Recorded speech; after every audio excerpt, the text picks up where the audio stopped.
Okay, so good afternoon, no?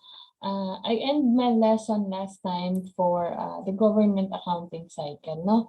So just brief review or a review or a recap, no, from our previous lesson. So these are the 10 steps, no, in the government accounting cycle. First one is the appropriation. So when we say appropriations, ito class, no, ito lang yung nakakalito when it comes to government accounting. Ano yung, kasi parang similar terms si appropriations, allotment, di ba? So, kaya dapat hindi tayo malilito, no? So, when we say appropriation, ibig sabihin, we are trying to appropriate funds from the word itself, no? Mag-a-appropriate tayo ng funds for different expenses, no? For different, let's classification of expenses. Mag-a-appropriate tayo. Let's say ang budget natin for the whole year, our agency has a budget of 1 million pesos. Then we will appropriate, let's say 50% for personal services or yung sweldo, 20% for MOE, etc., etc. That's appropriation, no? Okay? Now, next, how about allotment, no? So when we say allotment, no, ibig sabihin nun, we set allotment, no, or nagsiset tayo. Ito yung allotment, this is the authorization issued by the DBM. So, doon sa budget process, take note na yung meron tayong tinatawag na General Appropriations Act. So, sa legislative function ng ating government, pa-national man yan or local, mag-appropriate tayo ng budget, no, for the next year. Then next is, meron na, naipasa na yung budget, may gaan na tayo na tinatawag, or sa local, meron na tayong tinatawag na appropriation ordinance. Then the next thing is the DBM who has the authority, no, to issue a budget. So magbibigay ngayon siya ng authorization issued by the Department of Budget and Management or the DBM to the government agencies. So last time, di ba, na discuss din natin yung iba't ibang agency or iba't ibang sangay ng gobyerno. Let's say under pa lang sa executive, madami na, di ba? So we have MMDA, DepEd, so lahat yun bibigyan natin ng funds. I-appropriate natin to different government agency. Okay? So tama, no? So ngayon, pag-appropriate natin sa different government agencies, ang gagawin ngayon, may appropriation na mag-aantay tayo ngayon ng authority from the Department of Budget and Management for us sa magkaroon ng allotment. At paano pag nagkaroon ng allotment, no? Pagka nagkaroon ng allotment, anong mangyayari? Ang allotment na inisyu ni DBM, meaning to say, we are now authorized, no? So to spend sum of money. So halimbawa, nag-appropriate tayo sa GAA 1 million, no? Okay. Ang appropriation na yan for accounting purposes, i-record natin yan sa tinatawag nating RAPAL or the Registry of Appropriation and Allotments. And then now, Entity A, let's say the agency A receives allotment amounting to 960,000 pesos from the DBM. So yung 1 million kanina na naka-appropriate sa atin, what we receive now is the authority to disburse this 960,000 pesos, no? So i-record din natin yan, no? Sa RAPAL, no? Kasi para makita mo doon yung balance mo ngayon na ang appropriation mo is 1 million, then your allotment is 960,000, then you still have your remaining appropriation of 40,000 which will be used for the future. Okay. Now, the next thing is yung incurrence of obligation. Pag sinabi natin incurrence of obligations, meron na tayong ORS. So, diniscuss ko din yan last time, no? Or yung obligation request status na ibig sabihin, it tells us no na meron na tayong obligation, meron na tayong na-obligate. Let's say, out of the 960 allotment, 700,000 of that will be used to purchase a certain goods or services, no? So may obligation na tayo to pay kasi nagkaroon na ng contract, etc., etc. So we are now obligated to pay that certain amount, that 700,000. So ngayon, i-record naman natin yan sa Registry of Allotments, Obligations, and Disbursement. At the end of the day kasi class, we have to match, no? Magkano na ba yung naalat sa atin? Una, yung appropriation versus allotments. So sooner or later, within this year, yung appropriation natin na remaining 40,000 will be allotted din sa atin. Now, allotted sa atin si 960. The next question is, how much was obligated? So out of the 960, 700,000 was obligated. And then, yung RAOD na tinatawag or the Registry of Allotments and Obligation and Disbursement. So, i-record mo din doon kapag nagkaroon na ng disbursements. In our case, halimbawa, babayaran natin is 600,000, no? And 25,000 for a total of 625. So, out of the obligated 700, what we are going to disperse now is only 625 for an instance, no? So, yan na po yung number 4, the disbursement authority, no? Kailangan may disbursement authority. So, a little later, madidiscuss natin what is disbursement authority. Then, we will now move on the disbursement, which will be discussed on the next on chapter 6, no? Yung disbursement. Kasi chapter 5, which will be discussed later, yung revenues. So, may disbursement authority na, then we are now ready to proceed with the disbursement. At the same time, after recording the disbursement, of course, simultaneous naman ito na you can also record the billings, collection, and remittances. Sa private company, this is considered to be your revenue or your sales. Then you prepare your trial balance. This is just the usual way of doing it. You prepare your trial balance, you adjust, you close, and prepare your financial statements, no? So that's how it works, no, with the government. Okay, now, having already a review, no? Laktawan muna natin yung disbursement. Let's move on the billing, collection, and remittances. Okay. I'll just share a new screen.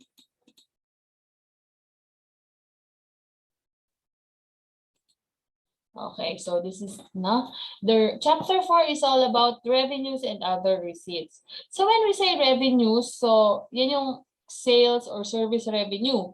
These are considered to be gross inflow of economic benefits or service potential during reporting period when those inflows result in increase in equity, other than increases relating to contributions from owners. Okay, now, what are the topics that we're going to discuss? The contents will be the fundamental principles for revenue. So we have the generally accepted accounting principles that can be used for the revenue. What are the types of funds? No? What are the different sources of revenue? And what are the other receipts? Okay, let's start. No? Isa-isahin natin yung fundamental principle for revenue. Okay. So the first one is, unless otherwise specifically provided by law, all revenues accruing to an entity by virtue of the provisions of existing law, orders, and regulations shall be deposited and remitted in the National Treasury or in any duly authorized government depository and shall accrue to the general fund. So general rule, lahat ng masisingil mo will be deposit. No? It's either sa National Treasury or to the government depository bank. Okay? Next, letter B. Except as may otherwise be specifically provided by law or competent authority, all monies and property officially received by a public officer in any capacity or any occasion must be accounted for as a government funds and government property. Okay? So all monies, no? Next, letter C. Amounts received in trust, no, interest, and from business type activities of government may be separately recorded and disbursed in accordance with such rules and regulations. A little later, no, pag pinag-aralan natin yung funds, so yan yung sinasabi niya, kapag trust fund lang, trust fund lang. Pag business type activities, which is the normal operating general fund yun, no? Okay? Next, receipt shall be recorded. Ito yun, no? Receipt shall be recorded as revenue of special, fiduciary, or trust funds or funds other than general fund. So, pwede naman yun, no? Kasi sa different kinds of funds, meron tayong general fund, a special education fund, trust fund. So, iba-ibang funds yun, no? Okay, next. No payment of any nature shall be received by a collecting officer without immediately issuing an official receipt. In acknowledgement thereof, the receipt may be in the form of postage, internal revenue, doc stamps, and the like, officially numbered receipts subject to proper custody, accountability, and audit. So sinasabi lang dito that all collecting officers shall issue a receipt. Next, letter F. Where mechanical devices or the electronic OR are used to acknowledge cash receipts, the COA may approve upon request, no, exemption from the use of accountable forms. Ang tawag kasi class sa government ng mga resibo pag nangongolect tayo ng revenues natin is accountable forms. If you want an exemption, if it is in the private, diba? If you want to have an online sale transaction, nire-register natin with the Bureau of Internal Revenue. But in the case of government, we have to ask for the approval of the Commission on Audit. Okay, next. At no instance shall temporary receipt shall be issued. So no temporary receipt shall be issued. Pre-numbered OR shall be used. Okay. Then next. An officer charged with the collection of revenue or the receiving of monies payable to the government shall accept payment for taxes, dues, and other indebtedness to the government in the form of checks issued in the payment of the government obligations upon proper endorsement and identification of payee or endorsee. Checks drawn in favor of the government in payment of any such indebtedness shall likewise be accepted by officer concerned. Okay.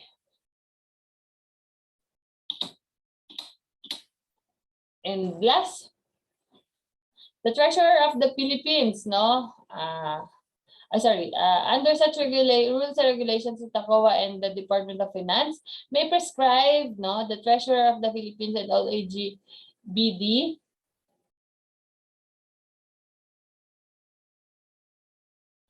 shall acknowledge all funds received by them. The acknowledgement bearing the date of actual remittance or deposit and indicating from whom on what account it received. Okay, so next. What are the different types of funds? Okay, so first we have the general fund. So from the word itself, general, it is a fund which is available for any purpose other than those which other funds been designated to. Trust funds, these are funds held by government agencies or public officers acting as trustee or agent. Special fund, a fund designated for special purpose. Okay. Take note that all money collected for a special purpose shall be treated as a special fund and paid out for special purpose only. If the purpose for which a special fund was created has been fulfilled or abandoned, the balance shall be transferred to the government. So pag may sumobra doon, no, sa funds na yon, so solid. Meron tayong tinatawag na return. Nagre-return po kami. Okay, next, depository funds. Ito yung kung saan tayo nagbabangko. Special accounts in the general funds. So normally itong SAGF, no, this should be considered as being appropriated for special purpose authorized by law except GAA. Normally, no, SAGF shall be released to the office of the president or with the approval of the president. Special purpose funds naman, these are funds that the president allocates for special programs and projects. Okay, and the revenue refund, it comprises of all funds derived from the income or of any government and available for appropriation or expenditure in accordance with the law. Okay, what are the sources of revenue?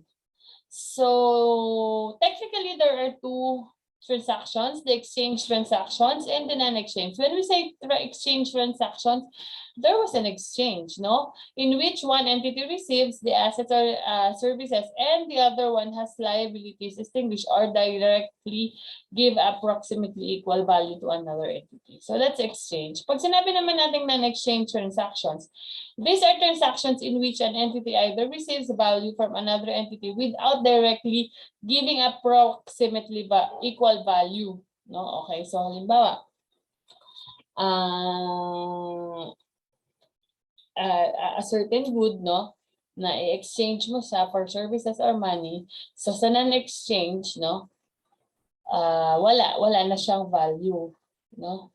Hindi yun yung equivalent value ng exchange, no? Pag sinabi natin equivalent value ng exchange, normally that's the selling price, no? Okay, next, exchange transactions. What are the different exchange transactions? First is the sales of goods or provisions of services to third parties or other government entities, no? Okay.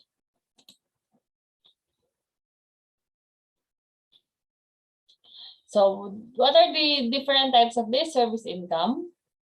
Those are permit, registration, franchising, licensing. So, it's more on requirement, no? Business income, school fees, examination fees, rent income, and communication network fee.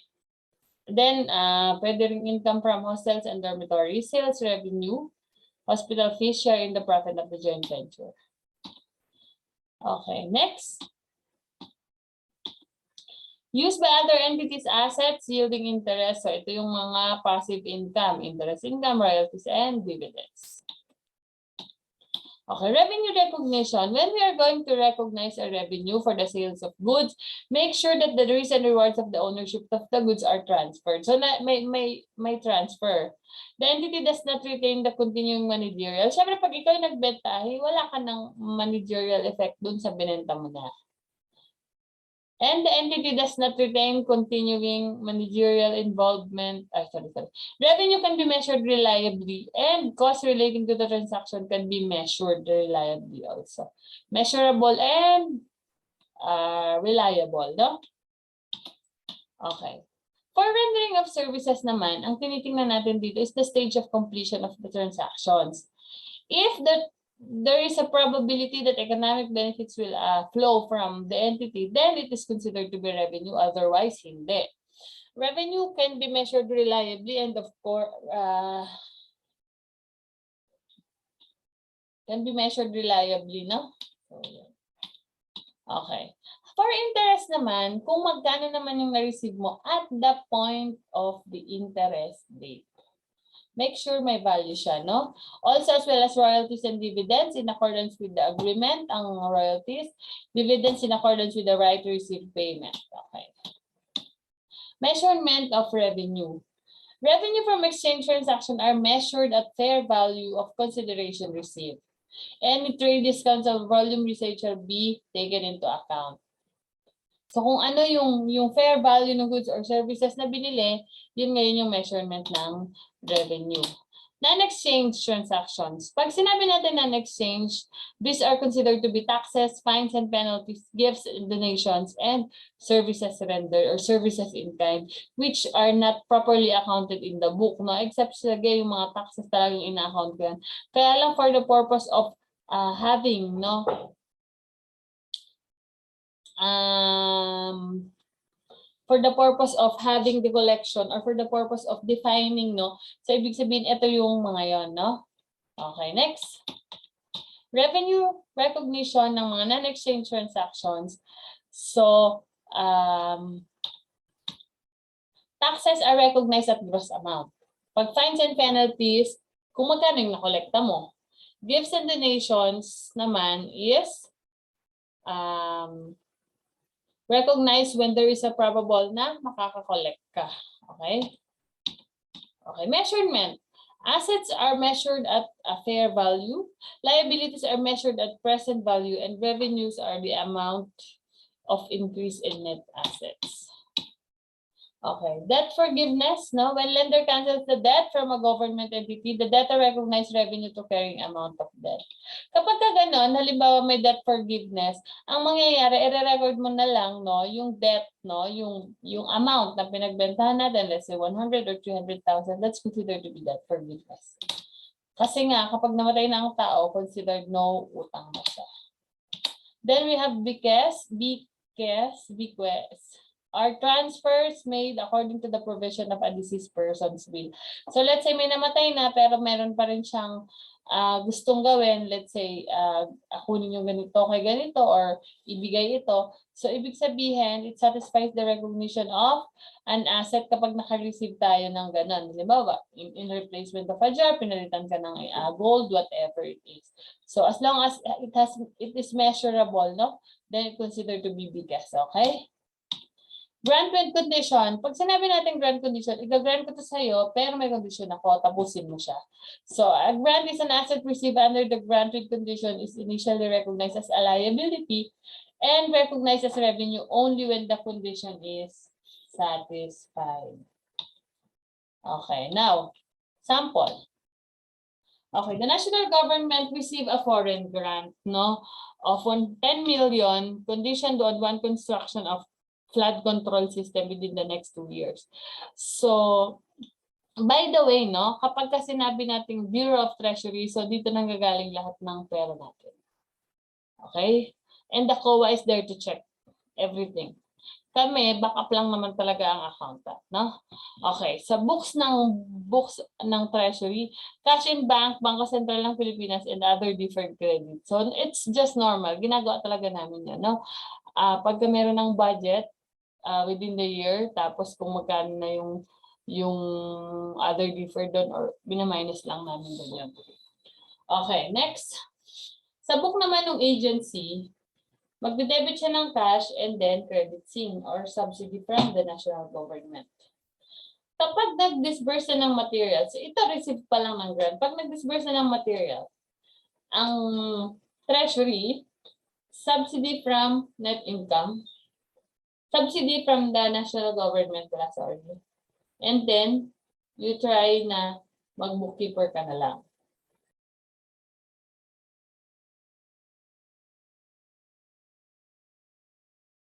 Okay, next.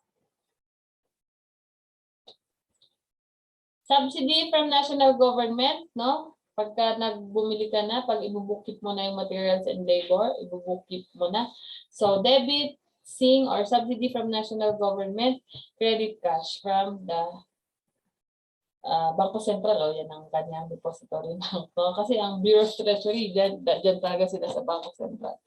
And then, of course, the DPWH will be recorded as construction in progress, and then infra assets, and then cash modified system. Okay?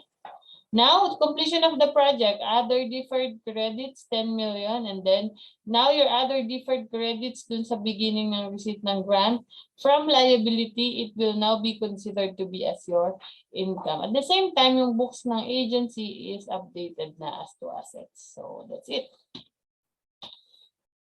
Other receipts. These are other receipts, no? NCA, tax remittance advice, non-cash availment authority, and cash disbursement ceiling. Pag sinabi natin NCA, ayan. Naka-receive ka ng NCA. Yun yung kanina, no? Pag naka-receive na tayo ng disbursement authority. So, all you need to do is to debit cash and credit subsidy from the national government. Pag may prior years period, so ganun din, no? Kasama mo siyang babayaran pagka-demandable. No? So debit yun yung 25,000. Then next is part pa rin ng other receipts yung TRA. Pag sinabi natin TRA, ang tawag naman dito ay tax remittance advice. So the remittance of the withheld is recorded as follows. Okay? So i-record na natin siya. Kay book may entity A, naka-receive tayo ng cash, di ba? So, this is a revenue. So, ibig sabihin, cash, tax remittance advice, and subsidy from national government.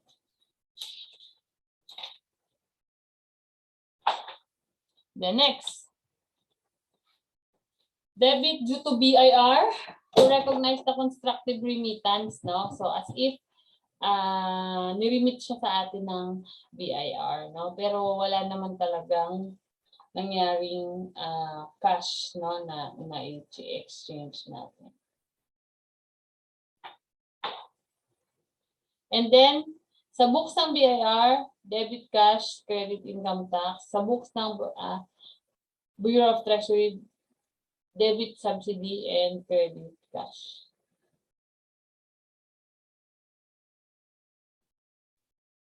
Okay, next.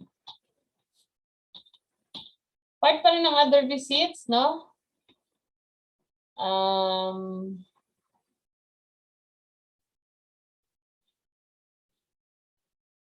Receipts of subsidy or assistance from other government agencies including LGUs and GOCC. So pagka naka-receive tayo from LGUs, so debit cash, credit, saan tayo naka-receive? From LGU, subsidy from NGAs, or assistance from GOCC. Okay, then next. Pagka i-deposit na natin siya, all you need to do is baliktarin mo cash in bank, debit cash in bank, credit cash, collecting officer or cash in hand. Okay. Other receipts are the receipts of excess cash advance granted to officers. May mga instances, class, na nagbibigay tayo ng cash advance, no? So, pagka nagbigay tayo ng cash advance to officers and employees for travel, halimbawa yan, 2,000 pesos, debit advances to officers, 2,000, and with credit cash. Pag nag-liquidate na siya, let's say 1,800 yun, so travel expenses, foreign or local, then credit advances. So, merong 200. So, anong gagawin dun sa 200? Yung 200,000 will be debit to cash and then credit collecting officers. So, para kompleto na yung record ni collecting officers at saka nung kompleto na yung records nung sa liquidation, no? Kasi may 200 pa. So, ano ngayon ang gagawin mo? Kasi may 200 pa na advances. So, debit cash and then credit advances to officers. And then to recognize the remittance of the refund of excess cash advance. Debit cash, treasury, so i-deposit mo na siya, and then credit cash collection officer. Then next is the receipts of refund for overpayment. So mamaya, pag may overpayment ng expense, ganun lang, debit cash, credit, appropriate expense account. So kung ano yung na-overpayment, then i-deposit mo lang din siya. Okay. Receipts of performance band. Sa government kasi kapag ka nagkaroon ng project, merong tinatawag na performance band. Pag sinabing performance band, pwede siyang in a form of surety band or in a form of cash deposited sa agency. Kaya merong band na yon is just security, no, na ipe-perform nila yung project kapag performance band. Pag security band naman or deposit, na meron pa rin siyang warranty. The project or yung period, no, let's say 1 year or 2 years. So all you need to do is to debit cash and then credit security or deposits payable. Kasi at the end of the year na natapos na, nagawa na, pag performance band, isusoli natin. Pag lapse na yung period ng warranty, isusoli din natin yung security deposit if it's a cash, no? So debit pa rin, no, yung depository bank and then credit cash. Okay. Other receipts pa rin, these are the collections made of another entity. So pag may collections made from another entity, so all you need to do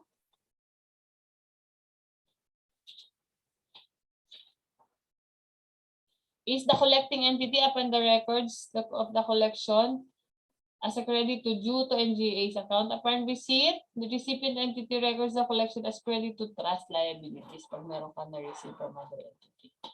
Okay, then next, the intra-agency and interagency funds. Pag sinabi natin interagency funds, the transfer within the same agency, kaya intra siya. So debit cash collecting officers due to operating central and regional supplies and another operating units or other funds. So yan yun, no? Ngayon, to recognize the remittance of collection to BTR. So ganun din, anytime, lagi namang ganun eh. Kapag meron kang collection, all you need to do is to bank it, no? Pag interagency naman, transfers between agencies, so cash collecting officers due to NGAs or due to LGUs kung LGU at GOCC kung GOCC. And then all cash again should be directly deposited. Okay. So that's all for the revenues. Now we will continue on the disbursement a little later.